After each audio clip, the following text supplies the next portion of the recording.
Self financing private engineering കോളേജിൽ BTech പഠിച്ചവന്മാർ മാത്രമേ ഈ വീഡിയോ കാണാൻ, ഇല്ലാത്തവന്മാർ സ്കിപ്പ് ചെയ്ത് പോയിക്കോ, വേണ്ട കാണണ്ട പ്ലീസ്.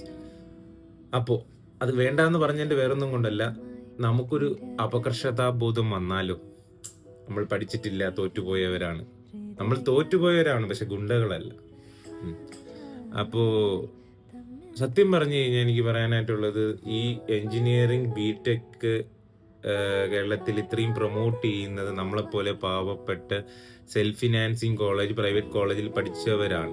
കാരണം എന്ന് വെച്ച് കഴിഞ്ഞാൽ, ഒന്ന്, നമ്മൾ ഇത്രയും 52 പേപ്പർ, വർക്ക്ഷോപ്പ്, വൈവ, പ്രോജക്റ്റ്, തേങ്ങ, ഇതെല്ലാ കാര്യങ്ങളും എല്ലാം അനുഭവിച്ച് ഉള്ളിൽ കൊണ്ട് നടന്ന് സപ്ലി എഴുതി 2-3 തവണ സപ്ലി എഴുതി, പ്രേമം പൊട്ടി, ഒരുപാട് ബൈക്ക് ആഗ്രഹിച്ച് ബൈക്ക് കിട്ടാതിരിക്കുക, ബസ്സിൽ കയറി വരിക, കോളേജ് ബസ്സിൽ കയറി വരിക, യൂണിഫോം ഇടുക, കളർ ഡ്രസ് ഇടാൻ പറ്റില്ല ഗവൺമെന്റ് കോളേജിൽ, അല്ലെങ്കിൽ യൂണിഫോം ഇടുക. അപ്പൊ അങ്ങനെയുള്ള ഒരുപാട് ത്യാഗങ്ങൾ അനുഭവിച്ചിട്ടാണ് നമ്മൾ ഈ, എന്നാലും നമ്മൾ ഒരു കുറ്റം പറയില്ല, നമ്മൾ ഇപ്പോൾ പ്രൈവറ്റ് കോളേജിൽ പഠിച്ചു ഒരു കുറ്റവും പറയില്ല, നമ്മൾ അനുഭവിക്കും. പക്ഷെ എങ്കിലും നമ്മളുടെ ഉള്ളിൽ ഈ ഇന്നർ സർക്കിളിൽ മാത്രം പറയുന്നതല്ലാണ്ട് വെളിയിൽ പോയിട്ട് പോ എന്ന് നമ്മൾ പറയില്ല.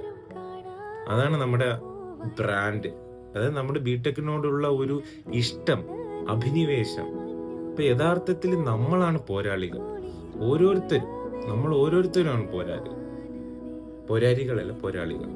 സോ അതുകൊണ്ട്